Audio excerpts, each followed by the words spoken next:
Welcome back to Team FastEddy and HPI Baja Tutorials.com. Today we're going to take a look at the shock limiter straps, or the suspension limiting straps, put out by Killer RC. And you can find their website at killerrc.com. If you haven't been there yet, go ahead and check it out. They're real good people and have a great product.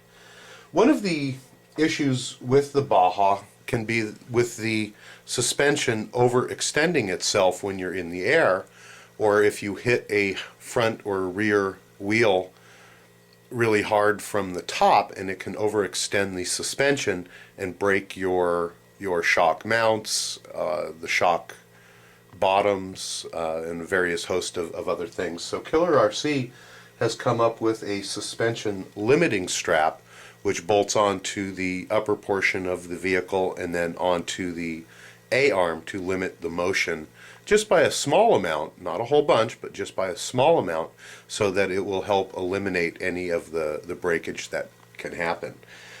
We have seen some other limiting straps out on the market and have been studying them very closely until we came across the Killer RC limiting straps, which are built, in our opinion, better than any of the cable straps that are on the market right now. They have used not a cheap electrical connector or any kind of just wraparound system. They've actually gone out and sourced a very, very beefy connector that they have professionally mounted on the end of the wire that is going to pretty much put up with any kind of a beating that you can give it.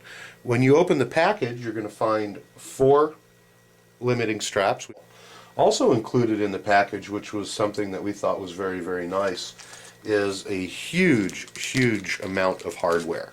There's several different ways that these can be mounted depending on what systems you're running, whether it be a stock upper brace system or with or without sway bars on the rear. You can, maybe you have the turtle brace system on, or you're running a Ramtech front brace. The amount of different companies out there that are offering products for the vehicle are unlimited, and he's tried to include enough hardware in the package, and there's actually a lot of extra stuff in there so that you can mount it on a majority of the different setups that are out there, and one that you may have. I'm sure there's going to be some exceptions with some different setups out there that you may need to try to find another screw size or something, but they're going to be far and few between. What we're going to do at this point is we're going to go ahead and show you how to mount this up on a stock HPI Baja 5T so that you can get an idea of your mounting locations, and you can go from there. The installation methods are going to be different for all the different vehicles that are out there in different configurations, but this will give you a great idea on how to get a good start on it so that you can install them properly. Again, if you have any installation questions, you can go to killerrc.com.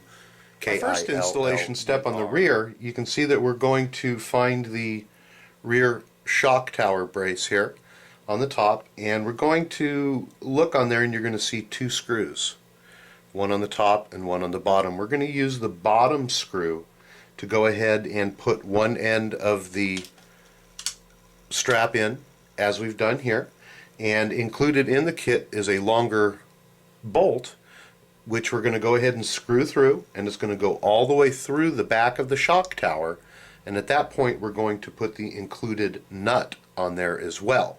And what that's going to do is it's going to help strengthen this connection right here because of the additional weight that's going to be put on them from the limiting cable. So make sure that you go ahead and run the screw all the way through and put the nut on the back. If you're using a turtle rear brace or another aftermarket rear brace, it's pretty much going to be the same. The mounting holes are all in the same position. I'm going to go ahead and mount that on. We're going to go ahead and work on the bottom now. We'll be right back. Before we mount up the bottom, we just wanted to show you a little bit about the amount that your rear is being limited with the strap. If you take a look down here on the bottom, you're going to see the hole for the screw that goes through the rear A-arm and holds the sway bar, and then here's the end of the connector. And as you can see, it does not limit it all that much, just a very, very small amount. And again, what that's doing is it's keeping any type of impact on the rear wheel from pushing down on your A-arm and breaking the any of the shock or the mounting areas for the shock. Also, as your suspension is going up and down, it's going to limit it from the repetitive impact on all the parts that are connected to your suspension. So we're going to go ahead and get this mounted up. Alright, we've gone ahead and mounted up the rear here, and we've used we're running sway bars on this particular 5T, so we went ahead and removed the sway bar mount screw from the rear of the A-arm, and went ahead and slid one of the little top hat bushings on there, and then slid the bolt in, and we've gone ahead and attached the cable, as you can see. At this point, what we're going to do is go ahead and let the suspension drop down and make sure that the cables themselves are in a 100% straight line all the way from top to bottom. And then at that point, you can go ahead and tighten them down and make sure that they all stay in the straight position. We're going to go ahead and pan up here so that you can see everything on how it's working. Looks like we're going to have to zoom out a little bit. Okay, and as you can see, we've also left the top bolt a little bit loose so that we can get this perfectly straight pull on the cable, and went ahead and tightened it up. And as you can see now, as you move your suspension back and forth, it limits the suspension on there, and they're nice and straight. Again, there are many different configurations. There's plenty of different hardware included in the package to make sure that you mount them right. If you're not using the sway bar, then the mount still goes in the same position, and you're going to want to put the screw through and put a nut on the end to make sure it's nice and secure. We're going to go ahead and move on to the front. We've gone ahead and hooked up the front units here, and we're going to show you what we did. Again, there are many different ways that these can be mounted depending on what system you're running, and we're running a stock system here. We went ahead and removed the top screw from the shock mount and replaced it with one that was slightly longer included in the kit, and we went ahead and ran it through and tightened it down just as we normally would. And then we slipped on the back one of the included washers, and then next right here we put on the limiting strap end, and then we put on another washer, and then followed the back up with a nut. And we tightened the nut down to where it was almost tight, but yet it still gives us an amount of play or rotation on this strap, so when it goes up and down it can have a little bit of play. We also decided on the bottom, let's see if we can get the camera down here well enough. I'm going to repan it down. We went ahead and went to the inside using it's a little bit dark down in there, the inside using the sway bar mount screw, because we are running sway bars. If you're not, you can just put a bolt through there with a nut on the end, but we did go to the inside, and what that does is it allows this cable to remain straight and not have any bows in it.